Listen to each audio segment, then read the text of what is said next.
An interest in self-preservation should never be mistaken for cowardice. In the face of true evil, knowing when to fight and when to flee can be the difference between you and a corpse.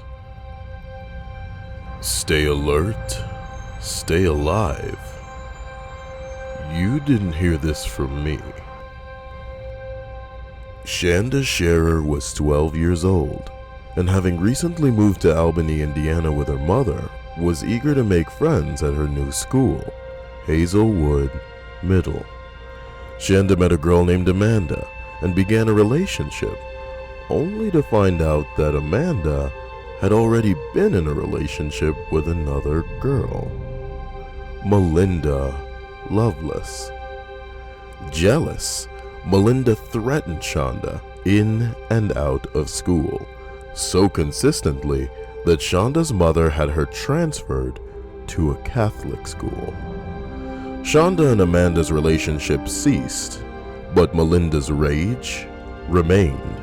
Melinda, then 16, enlisted the help of two 15-year-old girls, Hope Rippey and Toni Lawrence, as well as 17-year-old girl Lori Tackett, to help her abduct Chandra. After the four girls lured Scherer into the car, Melinda held a knife to her throat as they drove to Witch's Castle, a stone abandoned building near Utica, Indiana. Tackett told the girls that legend had it the house was once owned by 9 witches, and that the townspeople burned the house with the witches inside to get rid of them. Once at the castle, they took a crying Scherer and bound her arms and legs with rope. There, Melinda Lovelace taunted that she had pretty hair and wondered how pretty she would look if they were to cut it off. Which frightened Scherer even more. Lovelace began taking off Scherer's rings and handed them to each of the girls. At some point, Rippey had taken Scherer's Mickey Mouse watch and danced to the tune it played. Tackett, sick of the childish games, started describing the dungeon to Scherer, claiming it was filled with the human remains, and Scherer's would be next. To further threaten Scherer, Tackett then retrieved from the car a shirt with a smiley design and lit it on fire, but immediately feared that the fire would be spotted by passing cars. So the girls left with Scherer, and during the car ride, Scherer continued begging them to take her back home. Tackett turned on a boombox sitting on her lap and played opera and mimicked Scherer, acting like she was crying, and laughed what she called her devil laugh. Lovelace ordered Scherer to slip off her bra, which she then handed over to Rippey, who slid off her own bra and replaced it with Scherer's while steering the car. Tackett led them to a garbage dump off a logging road in a densely forested area.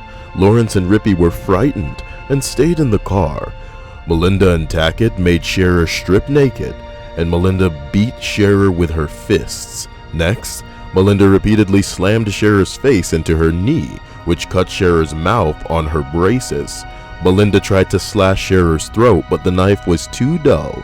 Rippey came out of the car to hold down Scherer, and Melinda and Tackett took turns stabbing Scherer in the chest. Eventually, they took a rope from the trunk and strangled Scherer, placed her in the car, and told the other girls she was dead. Here's where it gets worse. The girls drove to Tackett's house nearby to drink soda and clean themselves up, when they realized Scherer was alive and screaming in the trunk. Lori Tackett went out with a knife and stabbed her several more times in the head as well, coming back a few minutes later covered with blood. After she washed up, Lori Tackett told the other girls their futures using rune stones, and at 2:30, while Lawrence and Rippey stayed behind, Melinda and Tackett went out in the car again.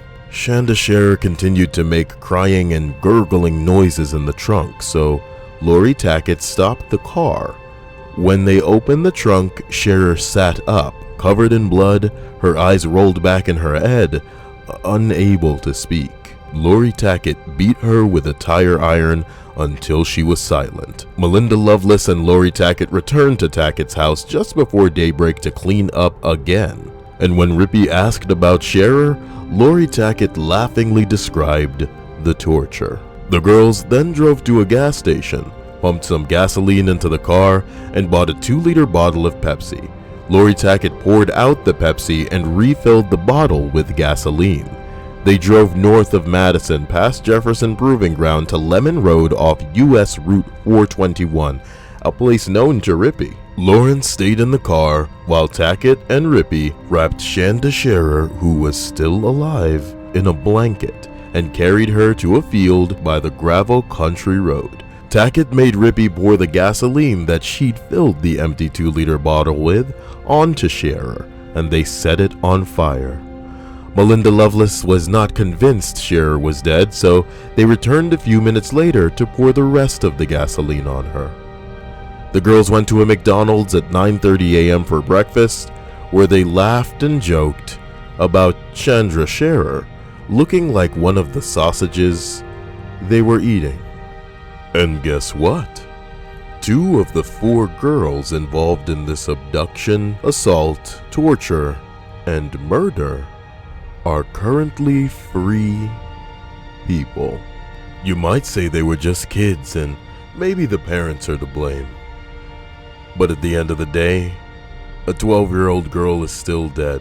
And if you ask me, they were old enough to know wrong from right.